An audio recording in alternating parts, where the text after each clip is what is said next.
काय तुम्हाला एक माहीत आहे, जो अफगाणिस्तान एक मुस्लिम राष्ट्र आहे, जो पहिला भारताचा एक हिस्सा राहत होता आणि वर्ष 980 मध्ये अफगाणिस्तानमध्ये हिंदू आणि बौद्ध धर्माचे लोक खूप संख्येमध्ये होते। एक वेळ होती जेव्हा भारताची सीमा अफगाणिस्तानच्या बाजूला जाऊन इराकला स्पर्श करत होती। वर्ष 980 मध्ये अफगाणिस्तानवर राजा जयपाल शासन करत होते आणि ते एक हिंदू राजा होते, परंतु मुसलमान सुलतानांनी त्यांच्यावर हमला करून त्यांना सत्तेतून बाहेर केलं। याच्यानंतर हळूहळू अफगाणिस्तान भारताच्या नकाशातून बाहेर निघून गेला।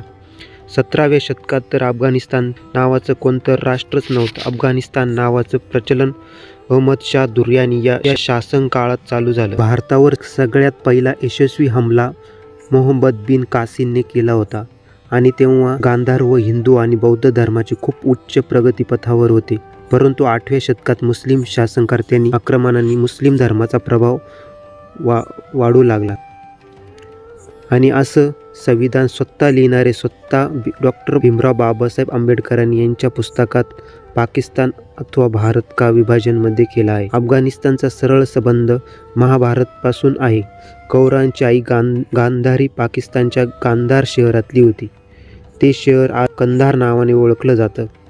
गांधारी गांधार देशातील सुबल राजाची कन्या होती आणि वाल्मिकी रामायणच्या उत्तरकांडमध्ये सुद्धा गांधारी या कंधार नावाने वर्णन केलं आहे। अफगाणिस्तानच्या पठाणांना पहिलं पत्ता किंवा पख्तून म्हणत होते आणि इंग्रज शासनाच्या काळात ज्या पिंडार लोकांच्या समुदायाने त्यांच्याविषयी युद्ध केलं होतं ते पठाण आणि जाठी होते। येथील बनियान शहरात भगवान गौतम बुद्धाची विशाल मूर्ती होती, ज्यामध्ये तर एक पूर्ण जगात भगवान बुद्धाची सगळ्यात उंच मूर्ती होती। परंतु मार्च 2001 मध्ये कट्टरपंथी संघटनेने या मूर्तीला तोडून ऐतिहासिक मूर्ती नष्ट करून टाकली।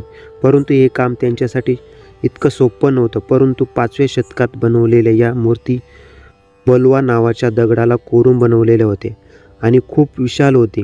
पहिलं रॉकेट लॉन्चरचा वापर करून त्यांना तोडण्याचा प्रयत्न केला, परंतु या मूर्तीवर इतकं काही गंभीर इजा झाली नाही।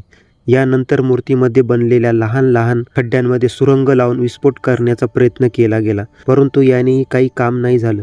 यामध्ये मूर्तीत फक्त पाय नष्ट झाले होते मित्रांनो। नंतर दररोज या मूर्तीच्या प्रत्येक अवयवामध्ये सुरंग भरून उडवण्याचा प्रयत्न केला गेला आणि हे काम 35 दिवस चालत राहिलं। तेव्हा त्यांचं हे दैत्य काम पूर्ण झालं मित्रांनो। या मूर्तीला पाडण्याचा हा काही पहिलाच प्रयत्न नव्हता। सन 1221 मध्ये चंगीज खानने, त्याच्यानंतर औरंगजेबने, 18व्या शतकात अहमद शाह अब्दाली याबरोबर खूप मुसलमान राजांनी या मूर्तीला तोडण्याचा प्रयत्न केला, पण त्यांच्यामधील कोणालाच सफलता भेटली नव्हती। याचबरोबर येथील म्युझियममध्ये ठेवलेली बौद्ध आणि हिंदू देवी देवतांची मूर्ती कट्टर लोकांनी तोडण्याचा प्रयत्न केला आणि यात ते खूप काही सफल पण राहिले। परंतु अफगाणिस्तानचे बौद्ध आणि हिंदू इतिहासाचे पुरावे काबूल म्युझियममध्ये आज पण सांभाळून ठेवले आहे। तर हे होता आपल्या भारतवर्षाचा लहानसा हिस्सा, जो अफगाणिस्तानचा उल्लेख न करता अधुरा आहे मित्रांनो। जर आजचा व्हिडिओ आपल्याला आवडला असेल तर लाईक आणि मित्रांकडे नक्की शेअर करा मित्रांनो। नवीन चॅनल आहे माझा, खूप कृपया सपोर्ट करा मित्रांनो आणि असेच व्हिडिओ